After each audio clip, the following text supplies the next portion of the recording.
2 years ago or so. About 2 years ago? Yeah. When you first met him? Okay. Yeah. And then, yeah, I was 17.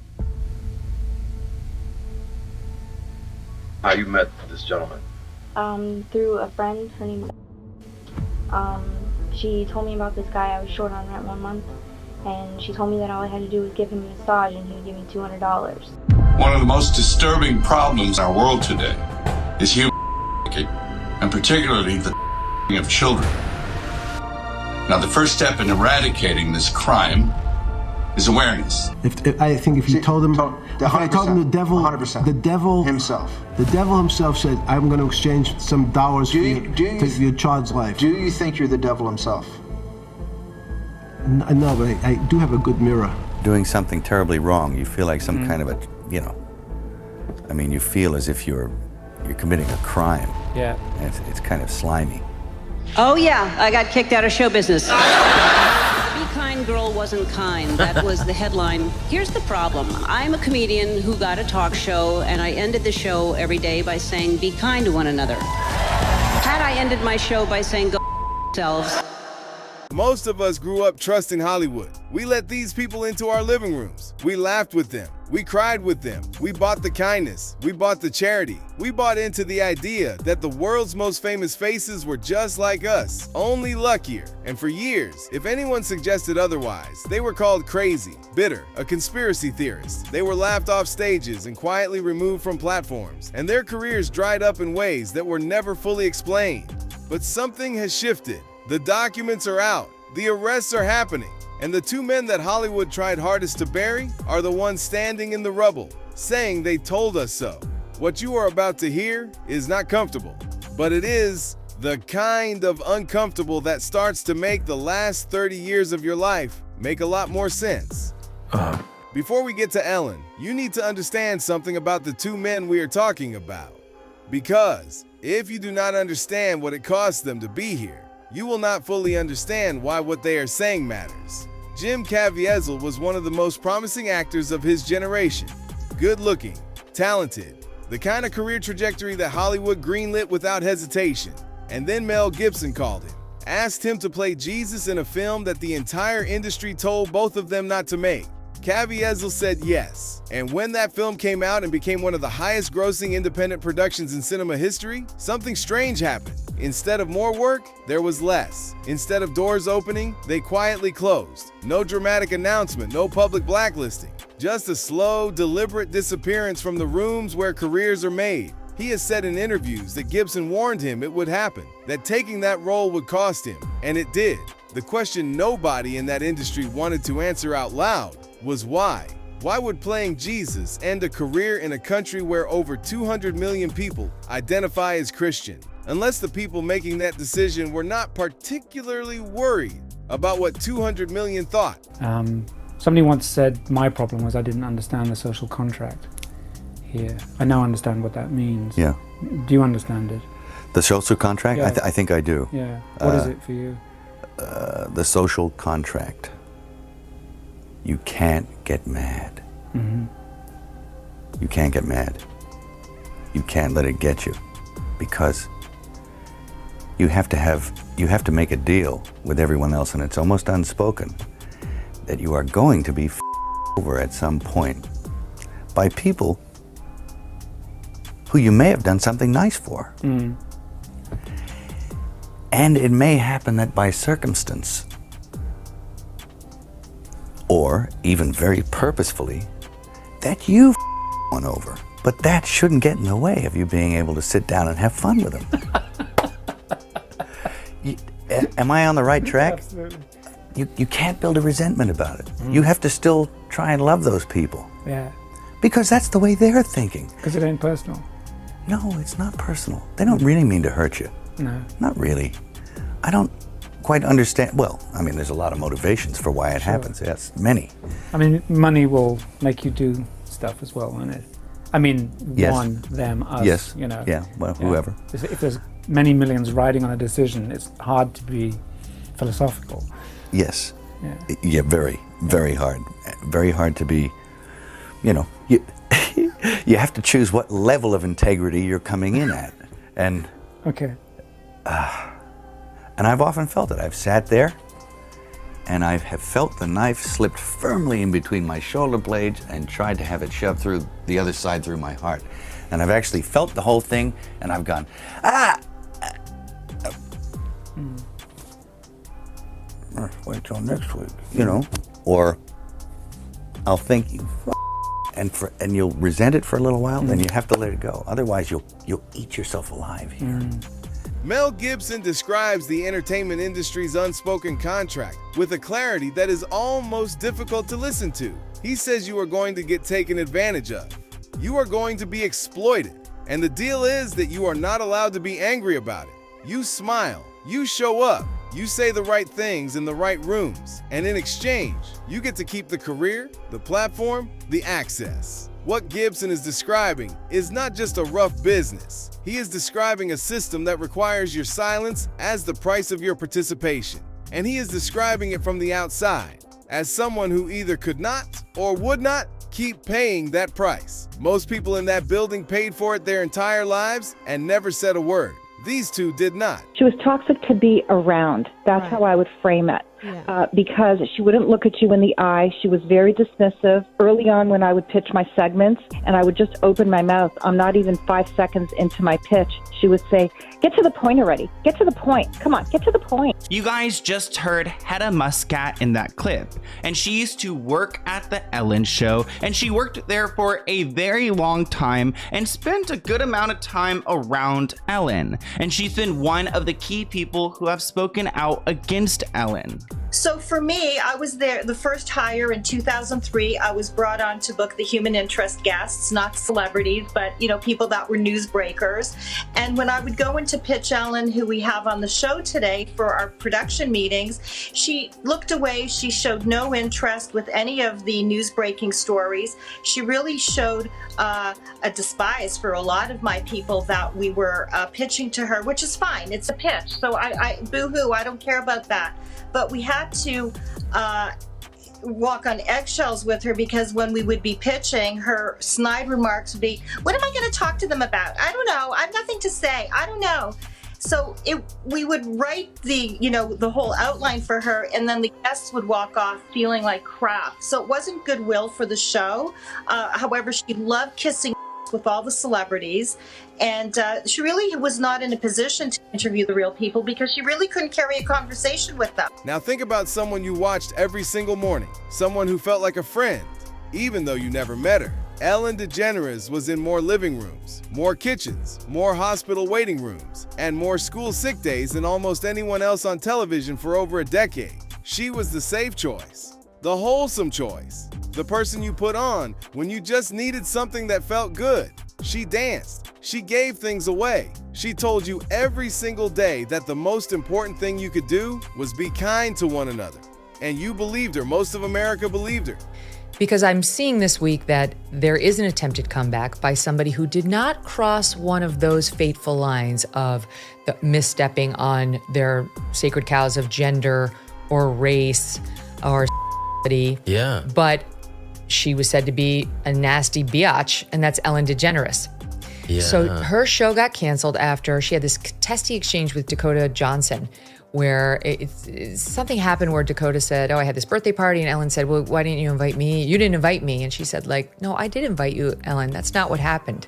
And Ellen had blown her off and then tried to play the victim on the set with her. Anyway, it led to article after article of people being like, Ellen is a nasty person. And all these staffers started to come out, not for nothing, but I know a guy, I know him very well, whose sister worked for her, who said you were not allowed to make eye contact with Ellen in the halls of that show. If you saw her, this is not a nice person. So she eventually got canceled, but now she's coming back. She's got a Netflix special. That's the right response. Yeah. She's got a Netflix special. And here's the capper. On the promo, and apparently there's now articles out about from people who have seen the preview, she plays the victim. And she says, poor me. And she actually has the nerve to say that she was run out of Hollywood. This person with and with $100 million in her pocket. 450 million according to Forbes. That's a low estimate. Yeah. Because so now she's out there saying, I was run out of Hollywood. She's actually reportedly complaining about how hard it is for women in America with the double standards. Look at Oprah, how hard it is for her. Oh, she's got, like 10 houses, Ellen DeGeneres? Michelle Obama, look how hard it is for women in America. They're hurting. They're going to let her back in, Rob, because she's a lesbian, she's a leftist, and she didn't hit one of their sacred cows. Nastiness, that's their bread and butter. The Dakota Johnson moment is when it cracked publicly. If you saw that interview live, you probably felt something shift without being able to name what it was. One guest, sitting across from Ellen on her own stage, calmly and politely refused to go along with the version of events Ellen was presenting. It was a small moment, but it was the first time the gap between the performance and the reality became visible on camera. And once people saw it, they started asking questions. And once they started asking questions, the people who had been waiting years to answer them started talking. No eye contact with stage workers. Jealousy allegedly directed at writers who won awards for work they did on her show. A superiority complex so embedded in the culture of that building that it had become invisible to the people inside it. Megyn Kelly's read on it is precise. She does not describe Ellen as just a difficult person. She describes her as an industry plant, someone whose entire public image was constructed and maintained by the same machine that decides which careers survive and which ones quietly disappear. The same machine, she points out, that does the exact same thing with Oprah. Different face, same playbook, and now Ellen is back with a Netflix special about her pain, with reportedly over $100 million in her pocket, playing the victim, while the people who allegedly walked on eggshells in her building for years are still watching from the outside. Look, I don't like to jump to any conclusions as much as anyone else, but after watching those clips of Bill Clinton at the deposition in regards to Jeffrey Epstein, I was shocked, just truly shocked, and disgusted to see him acting like that on camera. I mean, who the hell does that, let alone a former president who damn effing knows that he is being recorded on camera and that it would be seen to hundreds of millions of people, if not more, around the world. Look, I love my country, I love the freedom that we have, and do justice I do support, but there is something going on with Bill Clinton in those deposition videos. And it's sickening to see so many of those that represent my industry, where you have all these celebrities trying to paint it as if Bill Clinton was just laughing it off because he thinks it's a political witch hunt that will fail. That's what these celebrities are saying, and that's what they believe in. I can only imagine what thoughts were going through Bill's mind in those moments on camera, and it wasn't just that moment. I have never seen a former president as uncomfortable as Bill was, of course, if you go through those deposition videos. You can clearly see that this man is lying at times, but hey, that's just my opinion, right? That's what I felt, and I'm sure many will feel the same. Who on earth laughs at someone like this? Who in the world would actually want to laugh at themselves, or who would want to laugh at themselves during a deposition, let alone on camera, focusing on Jeffrey Epstein and being asked questions about your involvement with him and his social circle? It's mind-boggling. This man is effing nuts, I think. I don't know. I try my best to respect former presidents, trust me, but this was something else to watch. This was on a whole different level. This was something that really made me question Bill Clinton's actions and what happened during his time with Jeffrey Epstein. We all remember what happened with Monica Lewinsky, so I think a lot of people out there, people have tons of trust issues with this man. So guys, let me just stop right here for one moment, and Mel Gibson does have a very fair point. There is a moment in this clip that is worth paying close attention to. Not what Mel Gibson says, how he looks while he says it. His hands are shaking. This is not a man performing outrage for a camera. This is a man who is genuinely disturbed by what he is seeing, and what he is reacting to is Bill Clinton, one of the most powerful political figures of the last 30 years, apparently laughing at a reference to his own appearance in the Epstein documents, not denying it, not expressing concern, laughing.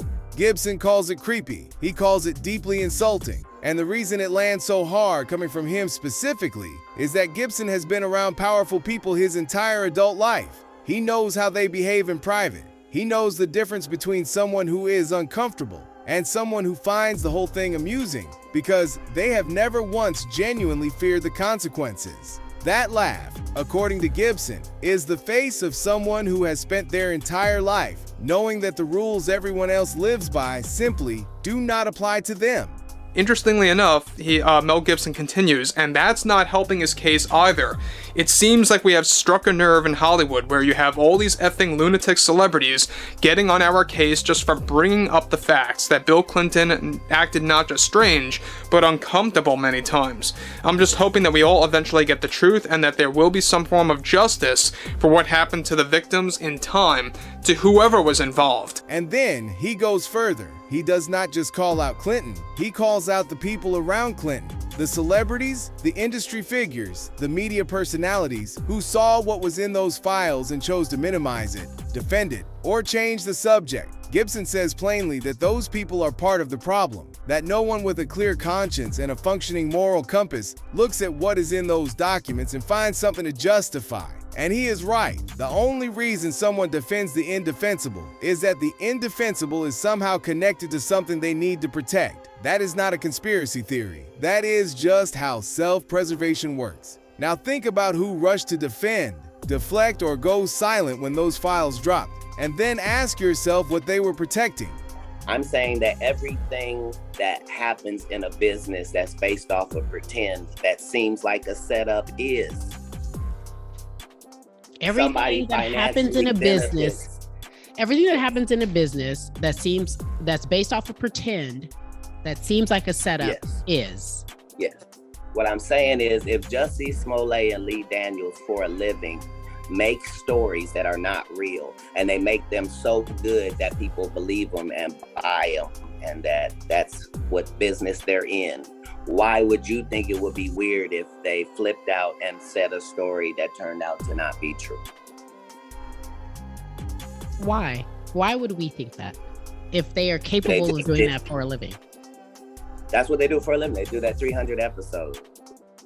Is take something fictitious and make it seem real. That's the business. Cat Williams has become one of the most quoted voices in these conversations. And there's a reason for that. He is funny enough that people listen. He is specific enough that people cannot easily dismiss him. And what he says here is the philosophical key to everything else. Nothing in this industry is accidental. Nothing you hear, nothing you see, nothing that gets elevated or buried happens without a decision being made somewhere above your line of sight. Every trend, every cancellation, every comeback, every smear campaign, every rehabilitation, all of it is agreed upon before it reaches your ears. Now apply that framework to Ellen. Her rise was not accidental. Her image was not accidental. The 13 years of dancing and kindness and car giveaways that made half of America trust her completely, that was not just good television. That was a decision. And if Cat is right, and the people around him in that industry seem to believe he is, then her fall was a decision too. And so is her comeback. Good figure. He is not a commentator or a podcaster or someone with a platform to protect. He is the man who went into the field, into the places nobody with a comfortable life ever chooses to go, and pulled children out of situations that most people cannot bring themselves to fully imagine. And even he says he is afraid, not of the traffickers in the field, afraid of naming the Hollywood celebrities connected to this world. Think about what that means for a moment. A man who has looked genuine evil in the face, who has operated in some of the most dangerous environments on earth in pursuit of some of the most dangerous people alive, says that pointing at famous faces in the entertainment industry is a thing that frightens him. That fear is not irrational. It is the product of watching what happens to people who point in that direction without enough protection behind them.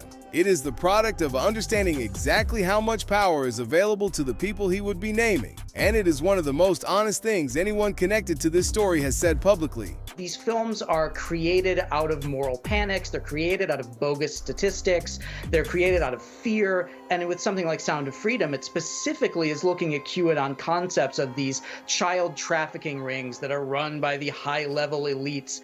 For some reason, the entire media is smearing this movie as a dangerous conspiracy theory. The press is saying that the star, Jim Caviezel, is a QAnon guy.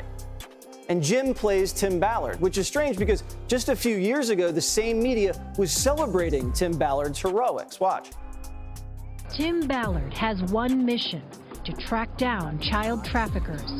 4 months ago, Colombian authorities asked him to investigate a tip that children were being sold there as within a half hour, this individual walks up to me, starts asking me what I'm here for, what I want, and within minutes, he says, well, I've got kids as young as 11 years old. So why is the media warning people not to see a movie about child trafficking that's based on a true story? Well, the Spear Fund founder, Tim Ballard, joins me now. So, Tim, why is the media hating this movie? You know, I can't understand it. The film was made, produced, written like 5 years, 6 years ago, way before anyone heard the name QAnon. I still don't even know what QAnon is. In the meantime, they're trying to connect it to some conspiracy when, in fact, like you said, this is a true story. These are real kids. I mean, these kids are my friends. They're young adults now, the ones that were rescued. They're gonna come out soon and tell their story. It's gonna be very awkward when the mainstream media comes after these kids next and accuses them of being part of some conspiracy when, in fact, they were rescued from a life. It's the most bizarre thing I've ever seen in the media, perhaps. I mean, this publication says The Sound of Freedom is a superhero movie for dads with brain worms, and that it fetishizes the torture of its child victims. Is that what the movie does? It absolutely does not do that. It tells a story based in truth. And, you know, what I think is happening, Jesse, I think that the left and these media outlets, they don't want to have a discussion that this film is going to compel. A discussion about why 85,000 children showed up unaccompanied at the border and got released into the interior of a country that is the highest consuming country for child exploitation material on the planet. They don't want to talk about why these same publications are pushing an agenda to change the word pedophile to minor attracted persons in order to normalize with children. I think that's what they're trying to avoid, and they know this film is gonna shine a light on all of the things, all the atrocities happening to children, and so they have to discredit it by lying about it. Sound of Freedom made over $250 million at the box office on a budget of less than $15 million. Audiences showed up in numbers that shocked the industry. People bought tickets for strangers. Churches organized group screenings. It became a cultural moment that nobody in mainstream media could have predicted because nobody in mainstream media was paying attention to the audience that showed up for it. And then the reviews came, and the coverage, and the framing. Dangerous, QAnon adjacent, irresponsible. The same outlets that will enthusiastically cover almost anything else could not find a way to engage seriously with a film about operatives rescuing children from traffickers. They promoted Stranger Things. They promoted superhero films. But a movie about saving children from exploitation was somehow the one that needed a warning label. Now you can decide what you think that tells you. But the people who made that film and the people who watched it noticed. And the gap between how the public received it and how the press covered it is itself a piece of information worth sitting with. There's now been a series, one after another, of major arrests, major departures, major collapses in careers. You know, Larry Summer just left Harvard. Yesterday, this is Obama's Treasury Secretary, Kathy Rumler, Obama's personal lawyer inside of the White House, she got canned from Goldman Sachs. Now a math teacher from Harvard is put on leave, along with the absolute and total pillaging of multiple different departments and staffs throughout the Ivy Leagues that had connections to Epstein. Totally humiliating. Peter Attia has lost his job at CBS and is disgraced for all time. He's a health and fitness guru. And the World Economic Forum is not immune to this. Crazy news, ladies and gentlemen. The president of the World Economic Forum stepping down today. Another scout, president of the World Economic Forum, quits following speculation over links to pedophile Epstein. So you want to talk about the heart of darkness? WEF CEO, his name is Borge Brende. He has resigned today, as of like a few minutes ago. And then this, because while all of this conversation has been building online, something has been happening in courtrooms and government offices and boardrooms that the people who spent years calling it a conspiracy theory are finding very difficult to explain. The network, according to reporting from multiple outlets, is collapsing. Not metaphorically, literally. People are being arrested, people resigning, people are placed on leave pending investigation. The architecture of silence that held this whole structure together for decades, is developing cracks that are now too wide and too public to plaster over. This is not the end of the story, but it may be the beginning of the part where the people who were protected stop being protected. And the people who were afraid to talk start calculating whether the risk of speaking has finally become smaller than the risk of staying quiet. Jim Caviezel lost work for playing Jesus. Mel Gibson's hands shook while watching a former president laugh at his own name in a T document. Tim Ballard, a man who pulled children from the worst places on earth, said he is afraid to name the celebrities connected to that world. Cat Williams told you to your face that nothing you hear from that industry reaches you by accident. And the workers inside Ellen's building, the ones who made the kindness look real every single day for 13 years, described something that looked nothing like what was on screen. You do not have to accept all of it. You should not accept all of it without thinking it through yourself. But you should stop accepting the performance as the reality simply because the performance is comfortable. Simply because it has been on long enough to feel familiar. Because the most dangerous thing is not the darkness that is hidden from you. It is the darkness you have been trained to defend. So here are 2 questions to sit with. First, if the kindness was a performance, what else was? Think wider than Ellen. Think about every face this industry handed you and told you to trust without asking why. Second, who benefits from you never asking that question? Because somebody always does, and they have been counting on your comfort for a very long time.